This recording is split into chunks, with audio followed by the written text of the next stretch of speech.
Farruh, kechagi nogiron qizdan necha pul foyda qilding? Kechagidanmi? 3000 dollar foyda qildik.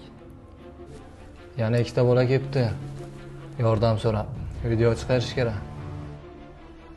Chaqir, soqqasini olaylik. Qani, o'tiringlar. Nima xizmat bolalar?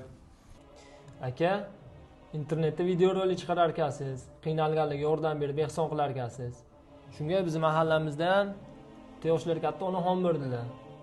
Qarovsiz qolganlar, hech kimlari yo'q. Shunga sizdan yordam so'rab keldi, bemorlar. Operatsiyalarga pul kerak, Hindistonga jo'natish kerak, jigar sirrozi bo'lganlar. Avvalambor, onaxonga shifo bersin. Qo'ldan kelgancha yordam beramiz. Rahmat. O'zi sizlar meni qanday ishlashimni bilasizlarmi?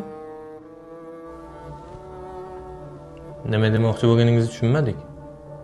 Ha, unda tushuntiraman. Agar videoga o'zimni kartam qo'yiladigan bo'lsa, 50 yillik ishlaymiz. Agar kasallik kartasi qo'yiladigan bo'lsa, oldindan 2000 dollar pul berasizlar.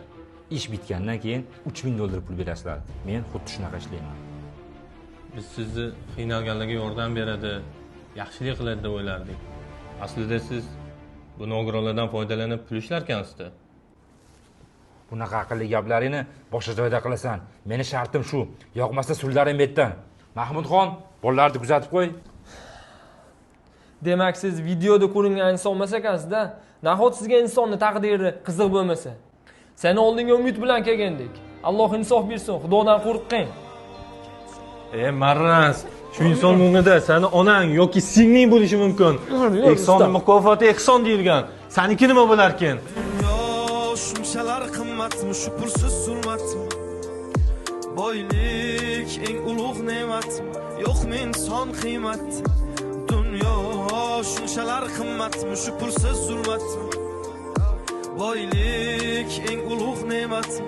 Yo'qmi inson qiymat? O'ylab qolaman o'tkinchi olam, mol dunyoga buncha och bu odam. Cho'ntak bo'sh bo'lsa bosma qadam, mensimasdan qarar ko'z xirdan. Sezmay qolaman aldaydi odam, qo'rqmaydi harom non yer hiyladan. Maqsad sotish hatto sotuvda badan, tavba qil qo'rq Alloh taftidan. Qachongacha bizni topganimizni yeb yotmoqchisan? Uyating bormi o'zi seni?